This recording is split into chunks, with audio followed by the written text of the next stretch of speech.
Yeah, what's up with it? Do it cause I love it and I stuck with it. We ain't with the subbing in the cut with it. Please, none of the talks, I heard enough of it. Like, what you gonna do? Where you at? Who you with? You ain't really about this, don't talk about it. Really on the move, on the map, never slip. Keep your hands to your lips, don't talk about it. Real eyes, real lies all the time. Stand on it, if we said it, we don't walk around it. Loose lips, sink ships, red cup, blue strips, new phone, who this? No, we don't allow it. Really on go, I don't know what's an off day. Now we on road, came from smoking in the hallway. Now we got... Happy Friday, everybody. We are back to give y'all, of course, another awesome, great show. This is First Friday, so y'all know what that means. We have our awesome house therapist present and accounted for. How y'all doing? And of course, co-host is with the mostest.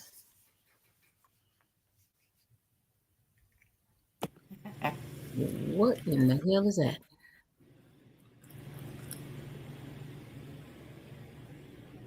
You know you on mute, right? So if you was talking to say something, we ain't heard nothing you said. Who muted my mic? Apparently you. No. What's up? What's up, everybody? How y'all doing? Gonna tell you. All righty. So, we're gonna get this thing started. It has been a long ass day. But definitely wanted to have this episode. Definitely want to have this episode. So if you have not, please like, share, subscribe on the YouTube and hit the notification bell. Follow us on Facebook. TK's everything. Follow us on everything. Everything? Yeah, everything. Spotify, Pandora, all them. Everything.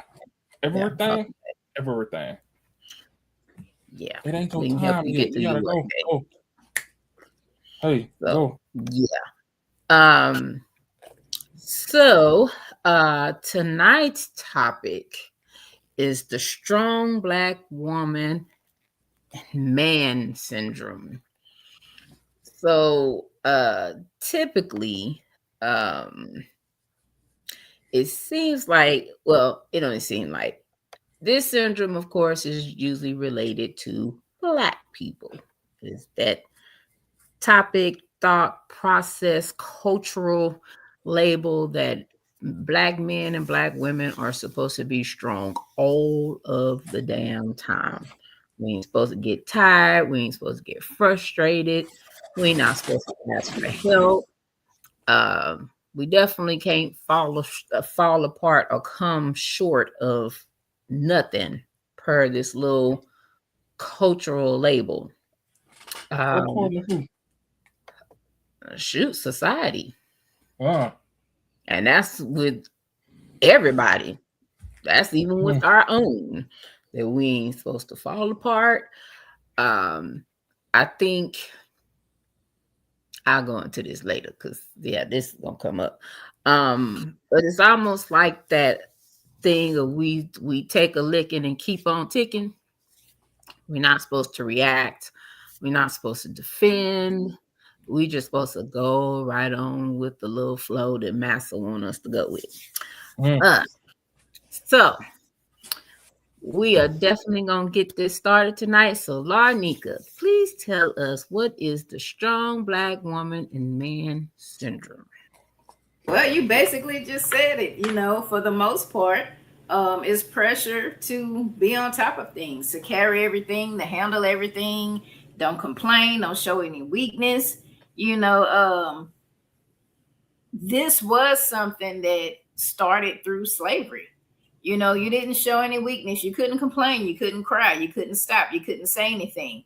Master would beat the hell out of you if you did, and really didn't give a damn if you cried or whatever. And so I think that mentality of perfectionism, of course, it comes from trauma, and that was truly traumatic.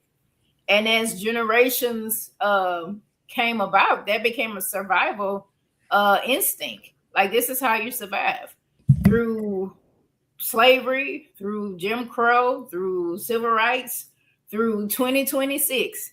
Nobody give a damn what you got to say if you're complaining about it.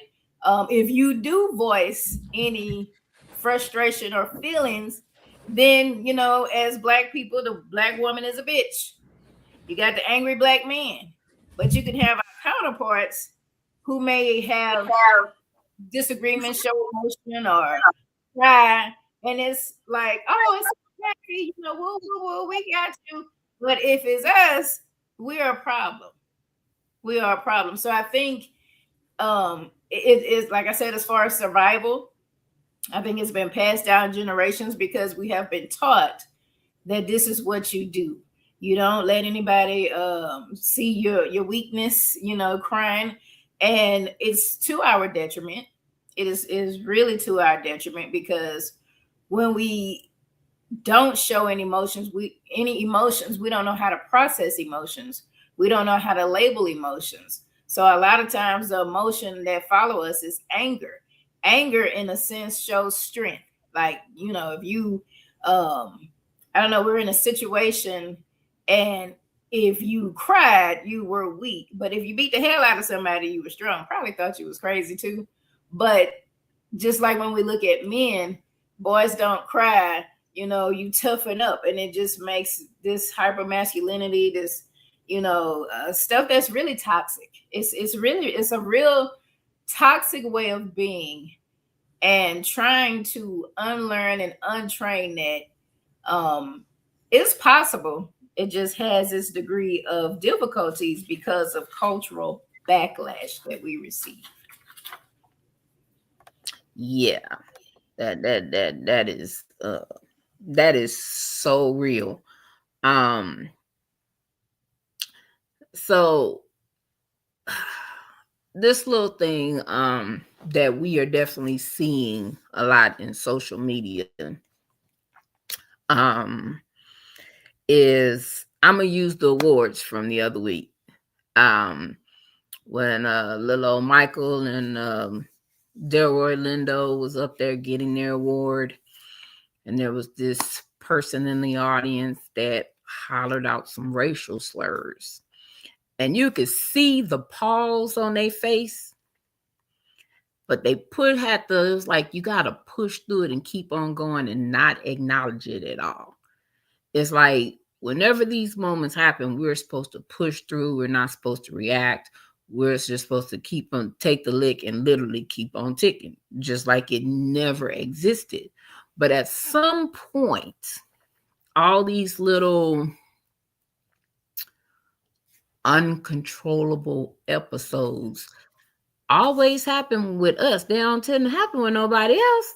But we just supposed to just suck it up, keep moving, and get that little good slave pat on your shoulder that says, all right, well, good job, y'all move past it. You didn't address it. You didn't react, and you didn't react in a negative way.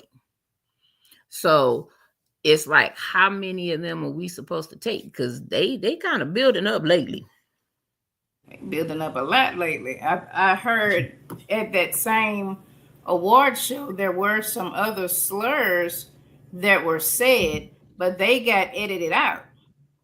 I think if I heard correctly, there was a gay slur, but they edited that out, but they didn't edit the N-word out. Like, well, we'll take this out, take this out. They say this all the time, so maybe y'all can keep that up. We don't care.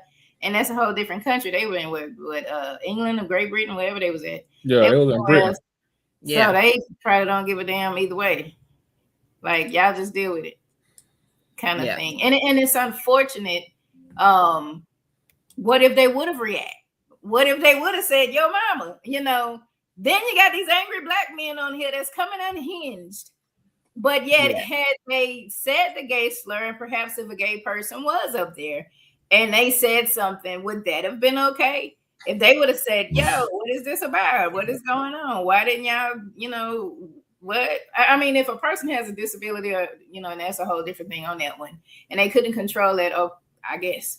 But nevertheless, what was allowed to be broadcasted, I think that speaks volumes. If you had time to edit things out, and you chose other slurs to edit out, but you let that one fly, that says a lot right there. And like you said, instinctively they were shocking by, but they just kept pressing through, and they went on with it. And I think we are taught that. We are taught your feelings don't matter. Minimize your feelings. Just keep going. And I think as a community of people, we have to be the ones to correct that. The unfortunate part is other folks don't give a damn. They don't care. They ain't gonna care. And I know a lot of times we look for validation in other people, but we should have a safe space where we can express our feelings and emotions. We should learn to be able to do that within self. But if our whole community has this ideology, that's what makes it the most difficult. If everybody feel this way, even amongst us, if we could come amongst our community to be able to talk about it, release those emotions, be able to have like some kind of support group, something to be able to say, okay, yes, we know when we were out here in the world, we cover up because we know these people, it could be detrimental to us if we do express ourselves how we feel. But to be able to release that in some sense, some space, have a space where you learn how to deal with it. I think that is the biggest issue, that we don't have that space, or maybe we feel like we don't have that space to be able to express how we feel and just show, I'm tired. I don't like that. If you're on a job, depending on who they're, some folk can do what they want. If I do it, you gonna get put out. But I think two things. One, I think when you said we need to start at home, but we created that environment. We created the fact that that boys don't cry. We created the girl, you don't need a man, you can do everything by yourself.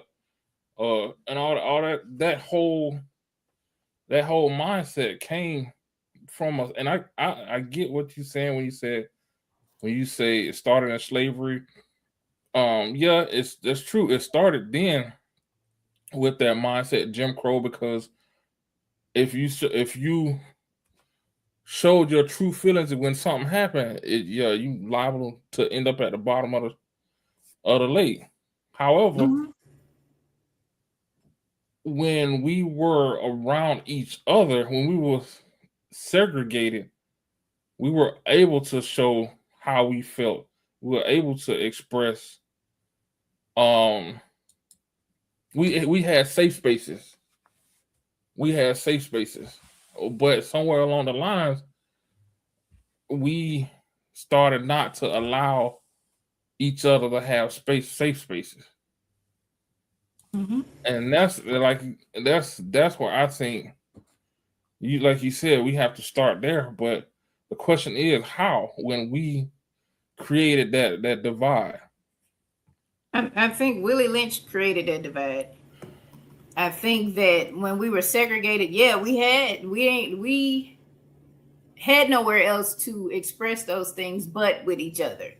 Whether I was the maid, maybe I went to college and became a secretary, and maybe I worked at the plant if you're from Southeast Texas. We all lived in the same neighborhood.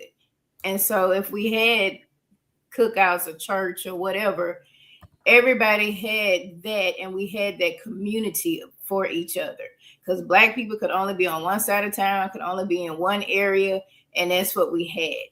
I think when segregation ended and folks were trying to figure out which one of y'all we gonna let cross the tracks, I'll take this one, I'll take that one. You a little better than them because you got a little college education now. You a little bit better than them because you got XYZ. And some people start believing it. And so, yeah, I want to please master. So I'm going to turn my back and go on over on that side. And the people who was left, what do you think they felt like? They felt like, well, hell, y'all ain't no better than me. We all black. Why are you acting like that with me? And that's where the divide came from. And But it's sad. even the ones that stayed on the side of the track, they do the same shit. Yeah, because they were taught that. This is learned behavior. This comes out of a trauma response. This is responding to these things. If I'm trying to do something and my own people may even come and tell me you're not good enough, or don't fuss, or don't cry, don't say nothing, you ought to be like me, pull your bootstraps up. They do that. We do that to each other. We do that to each other. And I think the way to heal that is for the community to truly come together. Do we need segregation again? People talk about it. I don't want to be the one saying that, y'all. They be like, that therapist saying people need to be segregated. Well, our community needs to come together and heal together. Period. Whether it's the church, the regular black folk that do what they do, the gays, all these people. We just had an election. And half of us was saying, we don't want that black woman to win. We want this white man. I know that's a whole nother conversation. I ain't even trying to go there. And people have their reasons, and people can vote how they want. Really, you do what you do. But, my thing on that is we had a divide, and we're trying to come together for a common ground to be able to get something. Why are we divided? What is that about? And I think it's trying. We were taught to hate ourselves and to hate each other. I'm glad you brought up the election, because she can be viewed as what people will perceive as a strong black woman because of the way she comes off, the way she carried herself. And what I've learned, and just like observing, dealing with people and talking to them, sometimes that I'm not even gonna say syndrome, because it's not a syndrome. It's something that we put on ourselves. Sometimes that persona is created to survive in certain situations. An example of this: think about, we're gonna use Jasmine Crockett as an example. Think about her path to get where she's at. She's a young black female in a predominantly white male occupation. So she has to exude some type of machismo, have some type she has to move with the level of testosterone. That's how I'm gonna put it.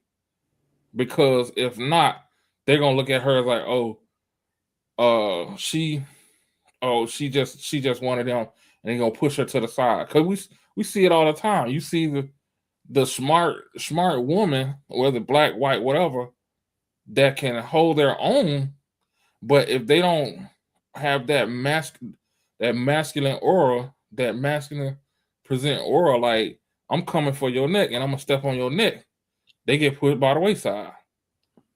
But then the flip side to that is, like you said earlier, they look at her as unhinged. Oh, she's ghetto.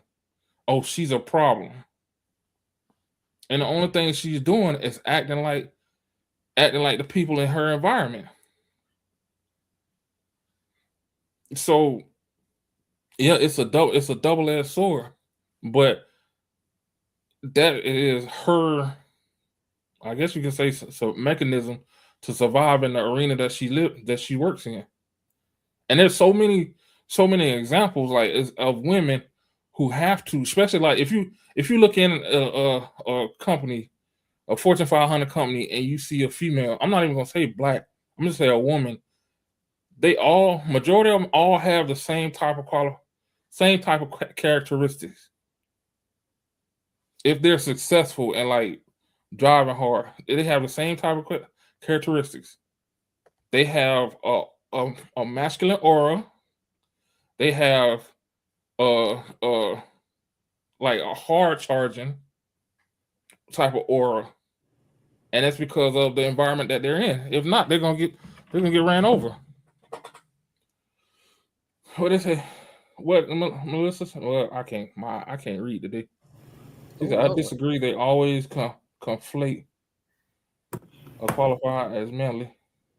Yeah, like what would she do? What would she have It's to not just like, it's just not black women, it's women, period. You gotta understand the constructs, like, and that's so, like I just said, 90% of I'm gonna just use that 90% of the government is what? white men? Mm-hmm. So if you know your if you know your surroundings, you know your environment, you know where you trying to go, what are you gonna do? Are you gonna adapt? Or are you gonna stay the same? Hell, it don't matter. It don't even. Let's not even talk about politics. Let's talk about work in general. Are you gonna adapt? Or are you gonna stay the same? I guess I beg to differ, because a strong black woman, now she's masculine. Huh? Like if she's showing strength, when I see Jasmine Crockett, or I see some of these women in corporation, I see strength. I know femininity, But we saying with these syndromes, is it weakness? I'm supposed to be, yeah, okay. And that's my point. You're really proving my point. If you come off soft, what's gonna happen? But why is being a strong black woman equated with being masculine, having masculine, whatever you said? Why can't that just be a sign of strength? Because society does tell women should be seen and not heard. So I guess if she was being in a woman's place, she wouldn't be in politics either way. And I guess if we were all being in a woman's place, we wouldn't be out here doing anything that we're doing right now, because we'd be in a woman's place. But I didn't say nothing about being in a woman's place. No, because you mentioned that she's man testosterone. I said she's in the environment, so she's gonna assimilate to that environment by showing strength. Isn't assimilation? Okay, how is she showing strength? By speaking her mind, saying what she was saying, quoting statistics. Is that strength? Is that strength, or is that just her speaking her mind? I think that's her showing strength and courage, speaking her mind, not masculine energy. Why can't it be just her speaking her mind? Okay, she's speaking her mind, but I'm going to the point that you mentioned about her having this masculine energy. That's what I'm addressing. I said she had to move with that. She has to, and again, 90%, and we see the results. We see the fucking results. She has. You can say she across the board, hands down, she was the most qualified. Mm-hmm. Most qualified candidate. Where is she at right now? She in Congress, serving the rest of her term out until they vote whoever the other person in. And that's the point right there for me. And that doesn't take away how we express ourselves or what we do, but that proves my point about the society. Society still says, y'all shouldn't be doing this. You should be like this. Whether you are black, the strong black syndrome, I don't want to go, well, I guess we there. Whether you male or female, females should show up like this and men should show up like this. And if you black, you shouldn't say nothing.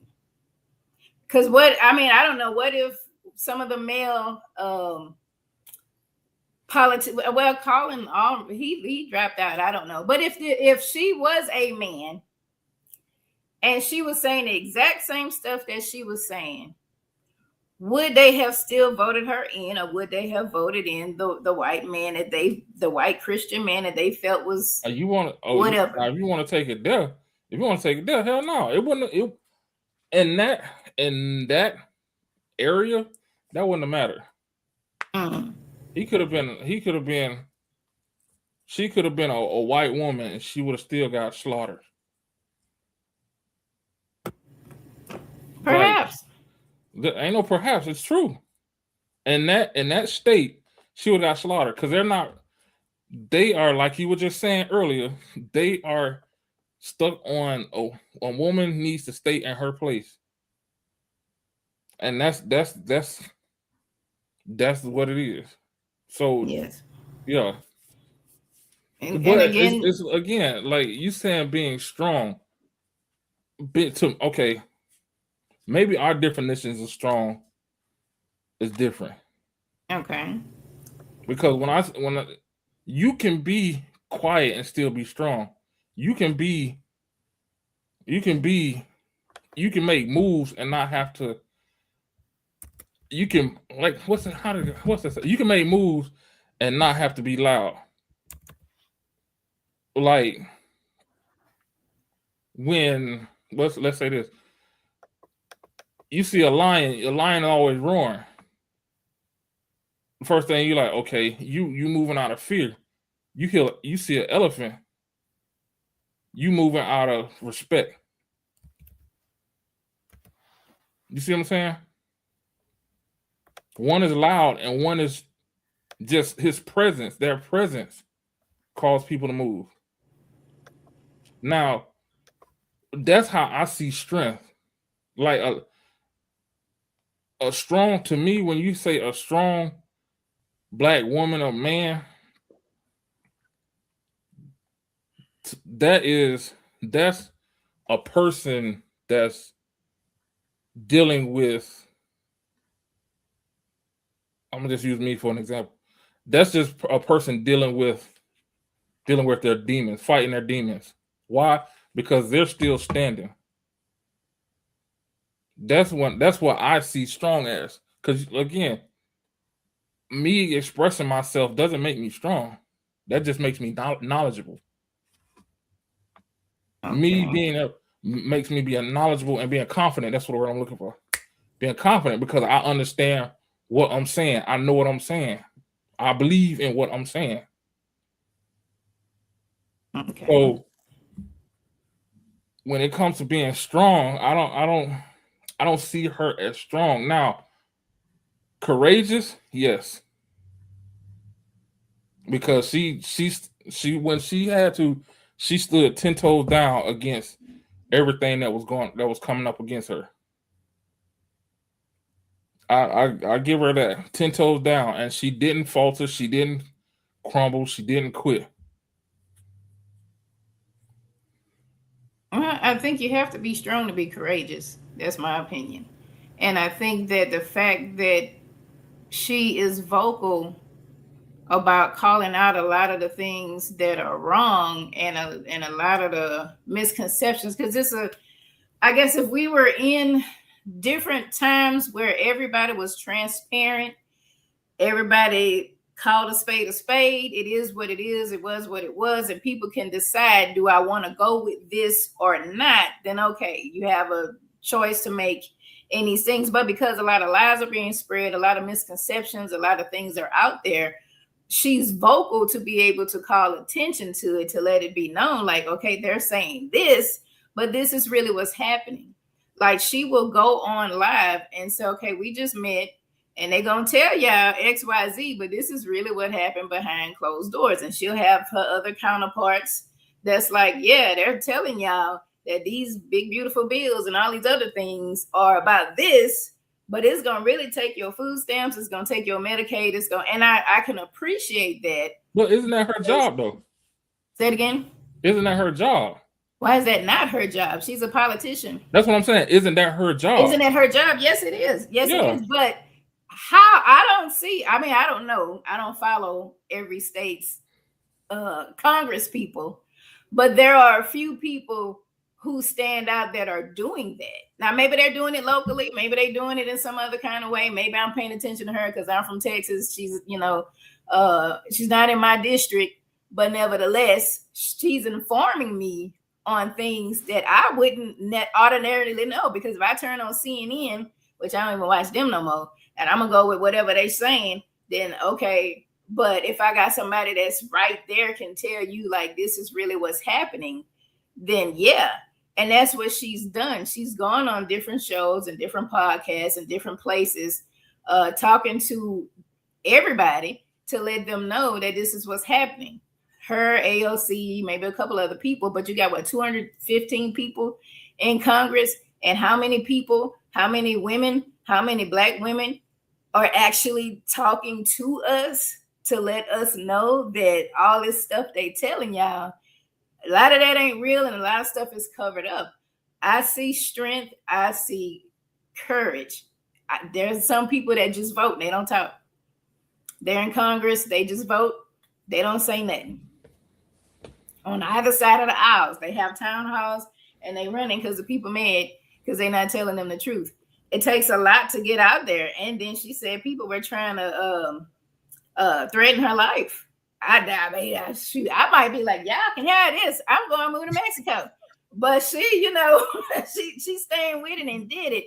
And to me, as a Black woman, seeing this courageous, strong Black woman, for me, it allows me to feel like, well, I can speak up when I need to, because I have an example of someone who is speaking up. Not old examples of Barbara Jordan or older examples of Maxine Waters, bless her heart, because we don't see, maybe now you might see a little bit. And I think it's a difference between the woman at the Dollar Tree cussing somebody out and going off because they didn't give her change. That's insane. Versus somebody who's actually arguing a point to try to bring about change that's good. So I think we sometimes we can mix up the woman that's mad and cussing folk out and tearing up and fighting and throwing stuff in Wendy's at the drive-thru, whatever, all this madness we seeing. People will mix that up with what Jasmine Crockett is doing. And that's I'm glad you said that. I'm glad you said that, because that was going to be my point, where a lot of the things that you are talking about is being misconstrued because of what society has tagged. We already tagged that we're savages and everything. So anytime you see somebody like Jasmine Crockett stand up, that's what they're gonna say. Now we gotta I'm trying to read all the comments and stuff in here. Need you put your glasses on. Girl, hush. I read that one. They always conflate a qualified Black woman as manly. It is built the way so Black can't win. Yeah, if we're gonna go down that road, we already know we already set at a disadvantage when it come to maneuvering. So anything that we say as Black people, man, woman, is they're gonna try to twist it into their advantage. So that's a given. And what else she said? As a woman, I'm telling you, this is the case. White women are offered the space to be fiery and go-getters. True. However, that comes with a cost too. And I've seen it, and I've been in places where the same things some of the stuff that's said about Black women are said about white women. They won't say no racial shit around me because I start airing that bitch out. But when they see a white woman being a go-getter, she's a bitch. She's probably a lesbian. She slept her way to the top. All kinds of shit. Like I've heard it, and I just look at people like, if that's how you, and that's why. Okay, let me finish my statement first. If that's how you view her, because she is going after what she wants, that tells me a lot about you and your insecurities and your failures. Because if she's doing something that you want to do, you're looking at her as a threat. So now you're trying to belittle her because she's going after your dream. So that's how I see that. Yeah, and I think that society has an ideology of what gender cultural norms should look like. And when people step out of that, break the glass ceiling, try to get outside of the box, then we're a problem. But then that goes back to my initial question. Where did that come from? It came from surviving. It came from, and if I have to go really, really deep back, a patriarchal society biblically says women should do this and men should do that. Women should look like this, men should look like that. Don't wear this. That's why you said they think she's a lesbian. Because if she not, I don't know who woman she messing with, but just because she's trying to get ahead in corporate world, now she like women. Girl, maybe I'm far behind or something, but nevertheless, I digress. But when we look at the laws, women were not even now black people weren't considered human beings. Women were property. Women in general were property. That goes back to who made the laws? Man. What type of man? Like nobody on this podcast. Like what type of man? White man. Don't look like nobody. What type of white man? I don't know what type of white man it was. One in Rich. power. Think about it now. Rich. Okay. Because remember, like if we're gonna break this thing down now. Remember, there were poor white people that were slaves. Yeah. The difference is the poor white people that were slaves got paid. So the people who made the rules were the rich slave owners who was like, hey, this is how it's gonna be. This is how society should be. In order to be in this, even the women, even the madams and mistresses, not madams, the ladies of the house were still at the level of the poor white people. So that's where a lot of this strong, when you see a woman stand up, oh, she's strong. That's where it's coming from. It's not that she's strong. She's just being her. She's seeing an injustice and having the courage to be like, motherfucker, no. But because she's not following the norm that's presented, they have to label her somehow, something. Oh, we got a question. We got a couple questions. All right. What is soft in a workplace? There's no way to be soft while working at. Yes, it is. Yes, it is. It's and I see it every day. It's somebody who doesn't speak up, goes with the flow, eats their cheese sandwich, and go back to their desk. That's being soft. You can be in a leader. Speak and say nothing even when they're being wronged or treated unfairly. Which brings us back to the strong black man and woman syndrome. Why do we feel we have to hold that stuff in? Why do we always have to handle the problems and never complain? That proves all of my point. Whether you black or you a woman, if you're not a rich white male, anything that you feel or say is problematic. Because you're going against the grain of what they have said it's supposed to look like. And so that's the thing. So then we need to change the name then. Because now we want to talk about syndrome. Syndrome is a bunch of symptoms that's reacting to, what's the medical definition? It's a list of symptoms for a certain condition. That's what I had to think about. So if we want to talk about define the strong black man woman syndrome, one of the things you said was the inability to express themselves, the inability to not be in charge, not being come on, help me out now. I'm trying to understand where you're going, brother. For real. I'm trying to define it. Like, okay, because like we're talking about why. We're not talking about what it is. Like what it looks like. Like one of the examples I was going to use, well, I just thought about in my head was that go-to person, that person that everybody and their grandmama go to.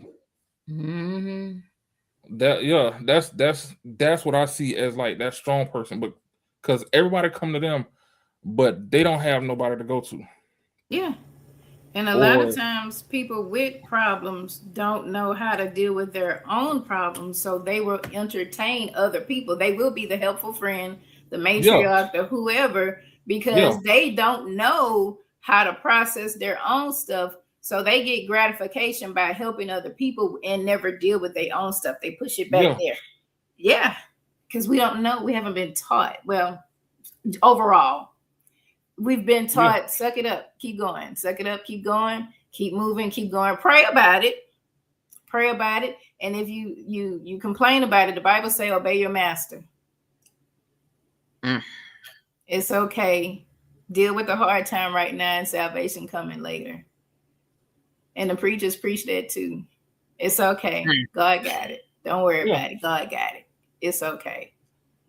And you get little therapists saying, hey, but we can pray and do some other stuff about it. But if you want to talk about the Bible too, I'm not a Bible person, but it also in the Bible says something about the master treating his slaves as family. Is that in Ephesians? It's somewhere in that Bible. Well, for the most part, when I bring it up, motherfuckers start stuttering. We only tend to get the part about obedience. You know, I know I was raised Baptist, and we get a lot of obedience. Obey your master, be obedient. The race is not given to the swift, but those who can endure to the end. Yep. So it's like, even though life is bringing you some challenges right now, just keep on moving, because hey, you can, in the end. What's going on? Have mercy, Jesus. Oh, move. He probably was fighting with that dog. Well, in the end, God is going to give you, everything you want. So endure everything. Even though we know life is hard right now, endure it. And guess what? We have no other choice but to endure it. And we will endure it, but we can release a lot of the emotions that we have. We can heal the trauma that we have. I have a good job, so I don't have that issue. But for those who may be in a hostile work environment and they feel like they just have to deal with that, then it's like, you can leave or you can stay, but let's help you sort out your feelings and emotions. Let's give you a voice. Let's give you something that you can have. We don't have the healing. We don't have the tools. All we have is survive. And I think for generations upon generations, we're in survival mode. Now, yes, white women can cry and say these things. Some people probably will look at them as weak because we still live in a patriarchal society, but they are still a step ahead of us. When they got rid of DEI, they thought they was doing something to black folks, but then all the women that get all the grants and all this stuff had to be like, wait a minute, that's my money. Yeah. My fault. I had to go check on my puppy. He was whining. Yeah. So no. And that's that thing. You do still have people that will get treated less than anybody else, and they still stick around in those spaces. Typically they'll say, like, I know I saw they at least to say they could be being strategic. That is true. Sometimes they can be being strategic because they 9 out of 10, they somebody thinking somewhere, I'm gonna stay here while this over, I work on this over here so I can still be having my coins coming in. But then you got some that literally do think that they cannot do better, and they just literally take whatever comes with them to that point, because in some phase they don't think they can do better.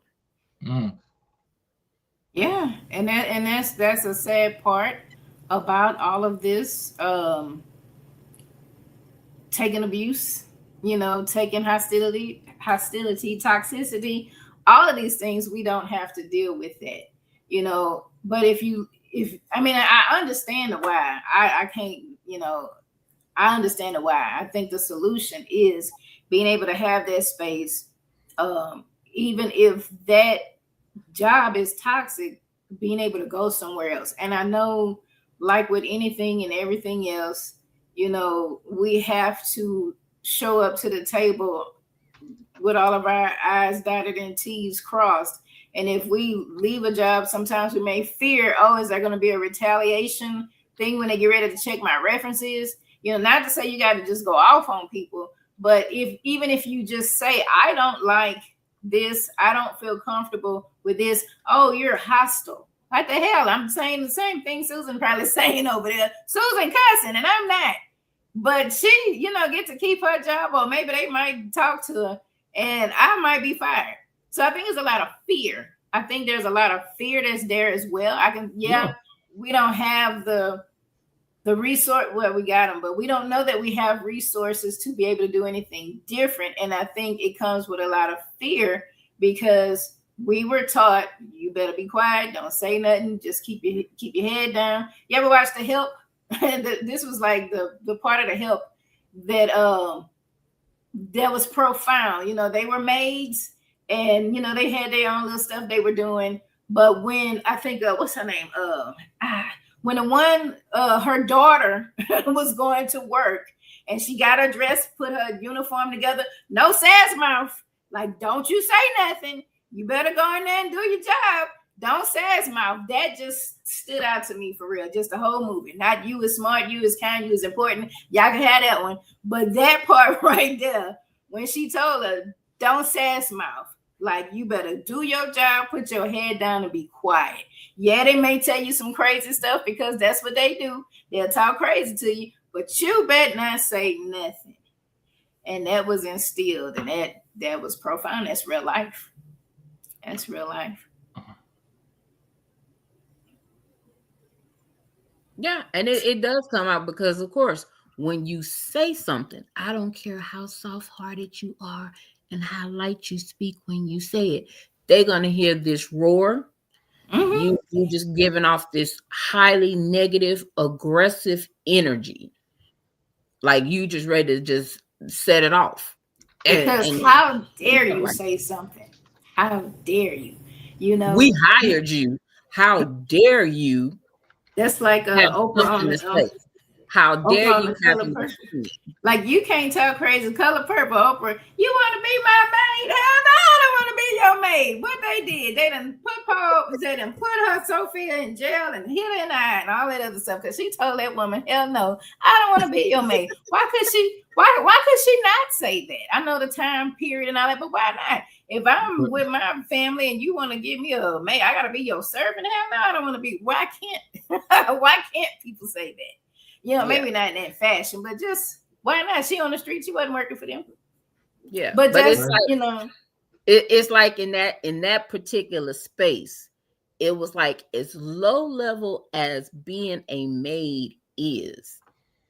It was like disrespectful. Like I'm not worth better than that, than to serve you and take care of you and take care of your kids or whatever else and eat whatever leftover scraps that you decide to give me. It's like you wasn't supposed to think that you can be better or greater. And I think that still carries on now, that a lot of people, a lot of us, they won't held to a standard that you can't be Jasmine Crockett. Jasmine had to believe that Jasmine could be Jasmine Crockett here and there. A lot of people, they want to keep us as low as possible. That's why, honestly, a lot of jobs that we are qualified for, and I just saw this before we got on this podcast, it's a group that talks about the DEI, and a guy that was not qualified for a job, didn't meet none of the requirements, but got it. Whereas there was some Black people that had the masters and bachelors or whatever and hit all the qualifications that did not get the job. Shit, turn on that TV. You see that all the time. Drew that. Yeah, it's real. It's real as real is. But when you put things in place to try to make it fair, then they say that's discriminatory. But nevertheless, I digress on that. But we as a community truly have the power, the strength, and the ability to heal. And we have to create spaces to be able to heal. We can't change society. I can't change me going to whatever and somebody saying the N-word and they just show that on TV. I can't change that. But what I can do is use my economic power and not purchase whatever they associated with. You know, I don't have to just take that. I can file a complaint. If it goes anywhere, great. If it doesn't, you know, I can use my money, my resources. Who they sponsors is just like they doing with Target and some of these other spaces. You know, I cannot give you my money. I can protest in that way, boycott, and that's, I mean, hey, y'all may feel it, y'all may not, but my money gonna go where people support me. You know, we have, I think because we were made to feel like we're so powerless that people kind of just adhere and kind of go with it. But we do have a lot of economic power. And that has been seen in a lot of spaces when we come together and decide we're not gonna use our dollars in these spaces. We're gonna do it elsewhere. Now, is everybody doing it? No. Do I still shop at Amazon? Yeah. I don't go to Target. I never did. But nevertheless, if it's something that we feel is an injustice, then we can hold our dollars. Now, I don't know about them people say don't go to work. Child, who's gonna pay the light bill? I gotta go to work. They ain't go, hey, I was protesting when the lights out. You know, but I think you can, you know, use your economic power into that. So there are things that we can do to feel empowered and to be empowered. And I think learning how to heal, learning that what we have is a trauma response because of generational trauma that has occurred, and creating spaces where people can talk about their feelings, show their emotions, being able to release it. Yes, the same standard is going to probably be on the jobs. And if you say something, it'll probably be something. But if you have a space at the end of the day where you can at least release that, I think that's healing within the individual. Yeah, I may go to the job and, well, my check is good, but it's hell over here. And I'm strategically planning some things and working on some out plan to get out of there. And so maybe I have to deal with these things. But I think what happens is when we hold it in and we have no release, we have no way to deal with that. That can affect us mentally, you know, and emotionally. And when we do pop, it's going to be a hell of a pop. And then we're going to be in trouble. I told you that was crazy. No, y'all just have people under a lot of stress and duress. And we hadn't learned how to heal and you know, process those things. So, you know, as a community, so we need to come back together. I don't think we'll ever heal because healing to heal, the trauma has to stop. Because what you're trying to repair the damage that has been done. If it continues, it keeps healing. I mean, if the trauma keeps happening, you never will truly heal. Now, I like to say that you will be able to manage it better, manage dealing with these situations, because, like you said, if people keep holding it in, keep holding things in, it's gonna pop. It's like holding a soda with your thumb on the lid and shaking it up. That pressure gonna build. That pressure gonna keep going, and then next thing you know, you got all the soda all over your face. I think the healing comes from having the change of mindset that you don't have to be the strong Black woman or strong Black man. Like you don't have to not express any emotions and feelings. Yes, I have to assimilate. I have to adapt. I have to survive at my job.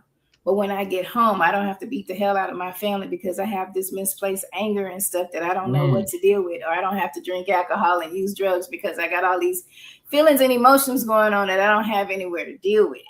I think carrying everybody, and then even in our families, in the Black community, being the carrier of everything and not allowing some of my stuff to be held somewhere You know, I think that part, yeah, I mean, surviving the society is one thing, but being able to shift that mindset and learn coping and managing and all these other things and healing that misconception that I cannot show any weakness anywhere. And it's not weakness.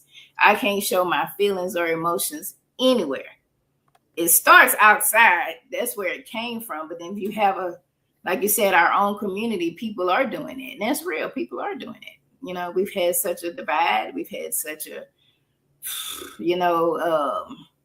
such a hell of a generational traumatic experience that's become part of people's identity.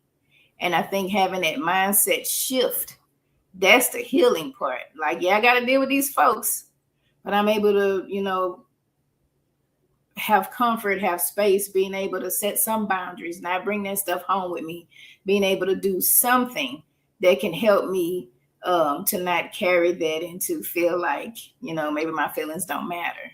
Maybe nobody, and I can be empowered. Like I said, my money. That's the main number one thing that I'm empowered. I can choose where I spend my dollars, and if it's people that don't support my beliefs, or it's people that support the other beliefs that are detrimental to me and my community, and I don't have to indulge and engage in any of their stuff. I could turn the TV off. I ain't gotta watch their shows. I don't even know what award show that was, child. I don't watch none of it. But if I was one who did, and that was what they decided to do, then y'all won't get a rating from me because I ain't gonna watch that. But however, I heard somebody saying they shouldn't have been there anyway. I don't know. People got to do what they got to do, and I get that. People have to do what they got to do to survive. It's just how we treat ourselves, how we take care of ourselves. That's truly important. True that. So, okay, I have a question. Okay. We definitely haven't touched on this part. How does the strong Black woman, strong Black man, as we call syndrome, how does this affect our relationships? Oh, we don't know how to express our feelings to each other. Same thing shows up. Perhaps we're in relationships and we do have something that's not pleasing or something that's not right. Either we shut down and we don't know how to voice our feelings and emotions, or our person closest to us might get it. All of the anger and the frustration that we may feel from society because we can't express how we feel, we coming home and we tearing it up. So that it could go either way because everybody's response to trauma is different. Okay, you got to be careful when you say the word tear it up. Tear it up has certain connotations. Okay, well, not in that way. I'm just saying. Not in that Some way. people might like that release. Yeah, like, oh yeah. No, because then that wouldn't be a problem for some people, probably. Exactly. But we may be abusive, we may be aggressive, we may, do all the things that we can't do at work, we bring it home. And that's the opposite. You ever have coworkers, they just mean as hell. It's like, damn, what's the matter? And then you find out at home is horrible. Maybe the husband beating them or something, and they coming to work just tearing up. Maybe digress. They coming to work being aggressive. They're being mean and aggressive.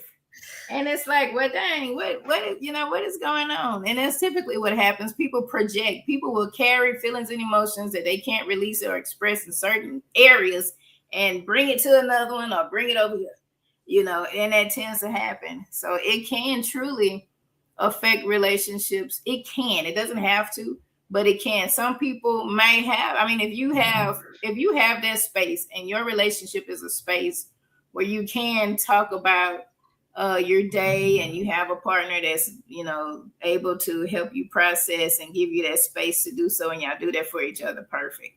But sometimes people haven't, gotten to that point yet. And like I said, when tough stuff happens, they don't say nothing. They hold it in or they become very aggressive. And then also too, you got to look at it.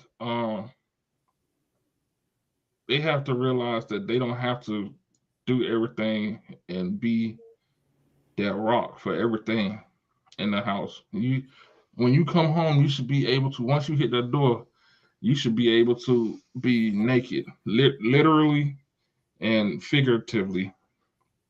Like, if you don't have that space that allows you to be like, okay, I don't feel like taking the lead now. I don't feel like being in charge now. I don't feel like having to listen to deal with your problems, deal with my problems, deal with everybody's problems right now. Um, they should be able to have that space and be able to say, okay, I need time for myself to just be me. Because a lot of the strong part is we want to talk about, use the word strong. It's like lifting weights. If you do it too long, you don't get stronger, you get weaker. If you do it too hard, you end up hurting yourself or being fatigued, being burnt out, which causes other issues, which if like being emotionally burnt out can lead you down to down that rabbit hole of doing stuff that's detrimental to yourself.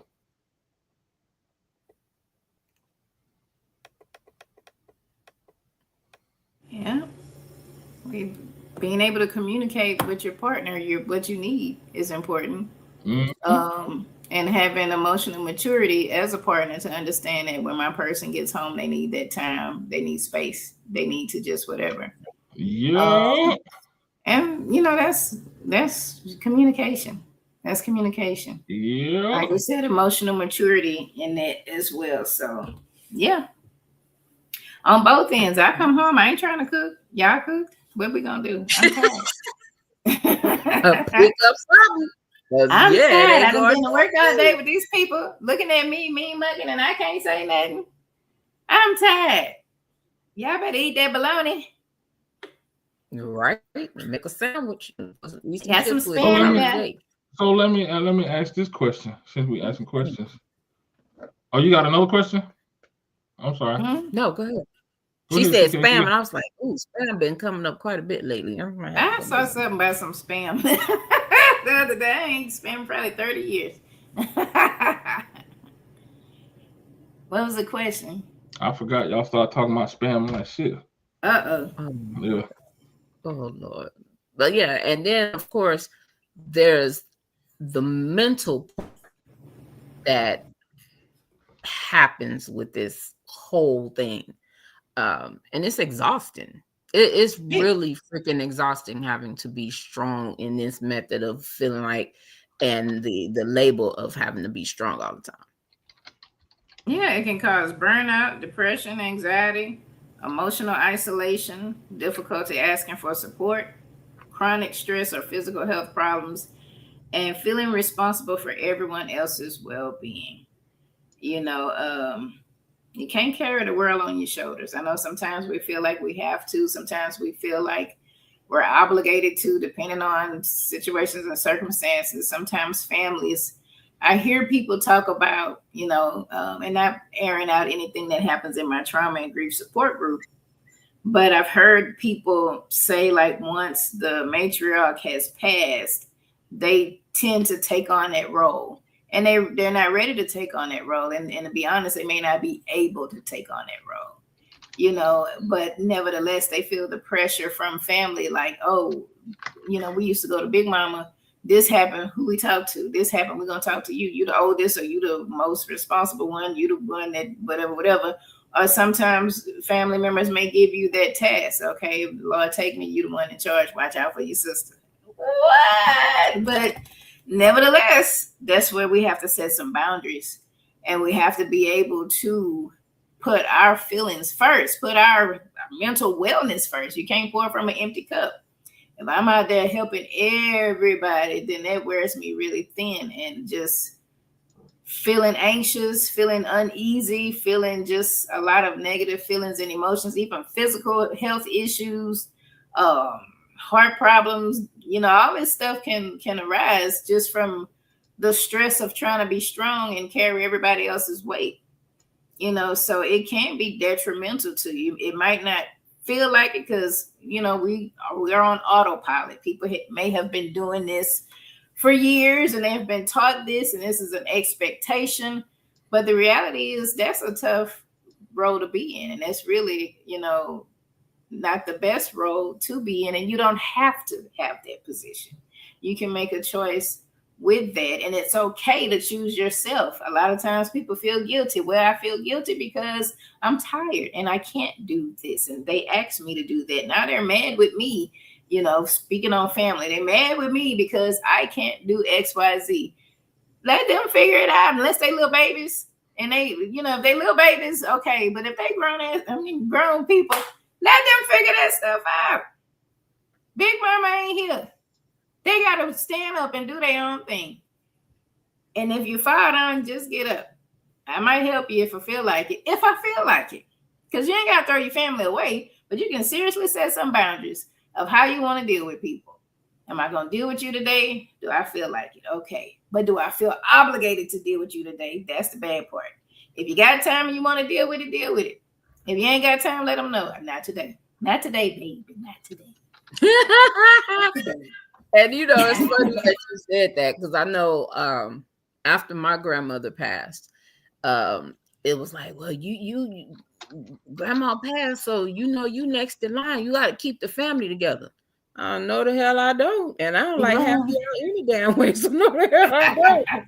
But even the older people, like my aunts and stuff like that, it was like, well, you can get the family together and you could do this and you should put together the family. And I'm like, I don't want to. I literally was like, that's not something that I wanted to do. I definitely did not want the pressures. Them shoes didn't fit my feet. Okay. But that's how they saw you. They're probably so, and that's nice. They can see. Shit. If you got good vision and you got glasses, you can see a whole lot. I didn't want that. Yeah. And guess what? You shouldn't have to. And I know people try to guilt trip you. Nobody guilt you better than family. They'll make you feel guilty about stuff. Yeah, but at the same time, you got to set them boundaries and deal with that part. And they can, like, anybody else can do a family reunion. It's just a matter of getting people information, finding a space and calling them and say, hey, this is what we doing. Y'all either bring some food or we going to call, Church's Chicken or somebody. Anybody could do it. But, they will do that to us. They will. And they are part of the, cultural thing about somebody got to, be the tough person who's a strong person. It's embedded. It comes from society. It falls into our families. It becomes a tradition. It becomes a cultural norm. And that's a norm that we can break. We don't have to keep that. It doesn't have to be, at least within family. We can't control society. We can try it a little bit at a time. One step at a time, one task at a time. But nevertheless, we can control what's happening in our homes for sure. Definitely. We hope we can control. Yeah, try to, Lord. Yeah. Try to. But yeah. No, that's what's up. That's what's up. I think we touched on some good stuff. Definitely. Yeah. Definitely. This was a good topic. This was a really good topic. And I think it's real. I mean, it's real as real is. We see stuff every day, and it plays out in society on media. We see it. We see what happens when people, try to go against the grain, or if they try to stand firm and hold this stuff in, and then unfortunately you hear about their demise. What was it? Wasn't it like a professor or something? First Black professor somewhere died by suicide. It was something. And it was like, what? And it was like, yeah, she had a lot of pressure from people and this, that, and that. People like, you got such great things. What happened? And, read their backstory, It's been a uptick in African-American suicide. And it's like, for the first time in history, we have overtaken the #1 spot. Yeah, so that's saying a lot. What they say, pressure bust pipes. Yep. You hold that stuff in, gender. These poor babies, I deal with these babies every day, and imagine that they're holding in generational stuff that they don't even know. Yep. And when more things show up, they can't deal with it. And not just a baby. I mean, I'm talking about them, but you got grown-ups, older folks, that's dying by suicide. Not to just say it's a young folk thing. But typically people are asked what's wrong with this generation, what's going on with them. And it's like they are carrying. We think grandma and them was carrying stuff. These poor babies carrying because it's in our DNA. The trauma is in our DNA. I'll piss people off. I said, because we fucked them up. That's what's wrong with them. Yeah. Oh, we fucked them up. Yeah.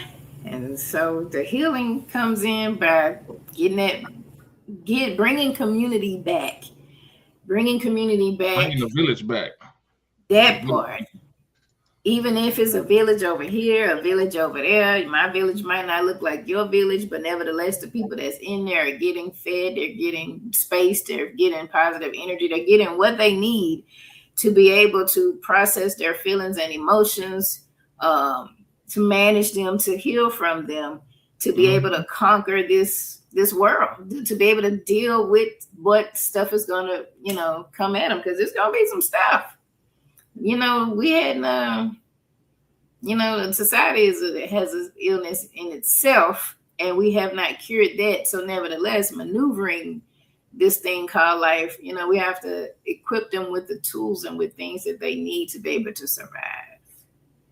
And you don't have to be strong 24/7 for that. That's not the tool that you need. But, we have to bring our community together. Yeah.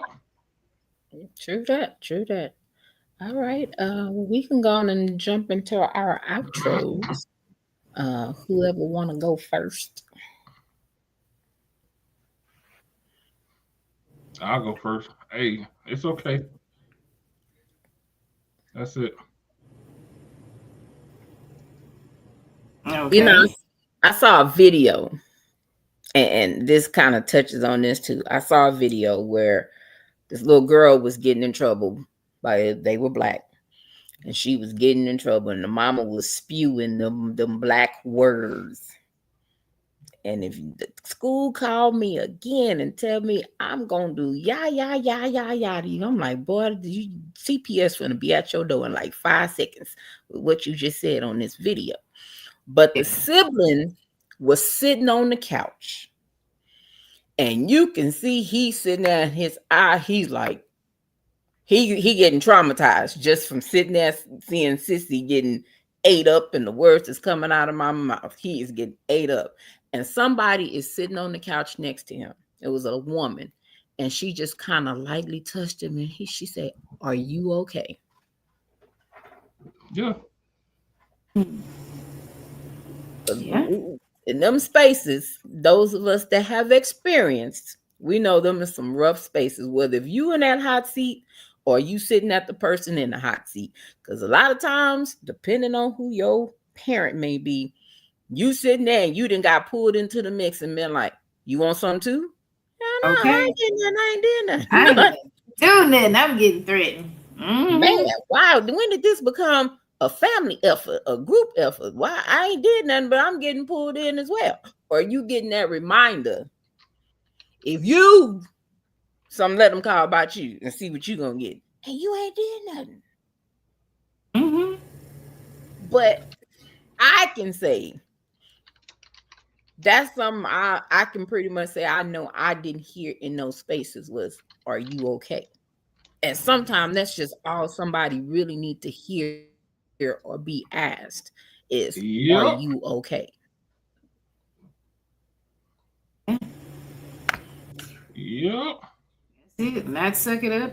You gonna get something too. Just and it's such a, I won't say it's so easy, because we have so much that we have been taught that we try to work against, but the ideal of it is really that simple, being able to ask someone how they're doing, being able to express how you feel, being able to have that space to do that, it can be done. So my outro basically is, you don't have to always be strong. You don't have to always give this allure. You don't have to always have these walls up. There are safe spaces around. Even if your household is not a safe space, if you got to go to work, that ain't safe. You got to go home, it's not safe. There are spaces that are available. And sometimes you may have to go outside of your norm to be able to find that safe space. And you can integrate that safe space into your surroundings. You know, we got a trauma and grief support group. There are other groups. Check your local listings for wherever you live. They may have some support groups around.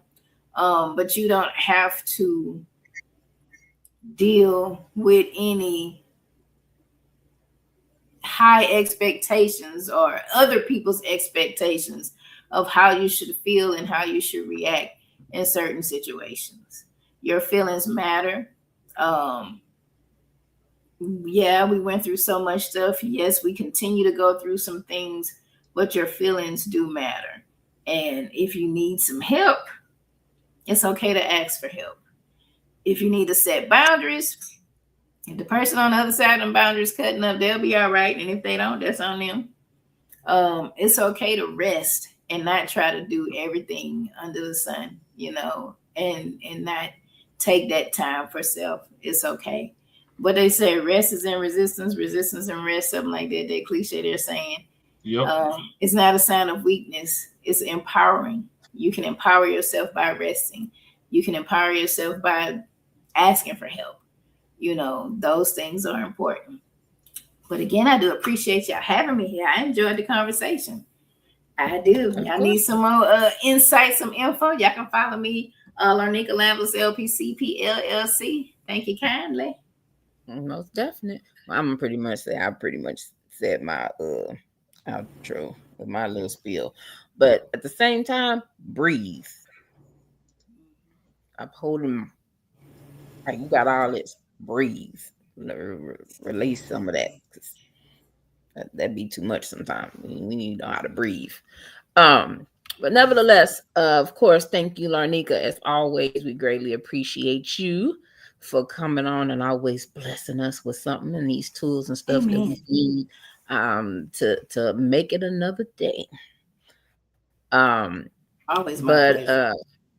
Yes, but make sure y'all are. It's not a sign of weakness to ask for help.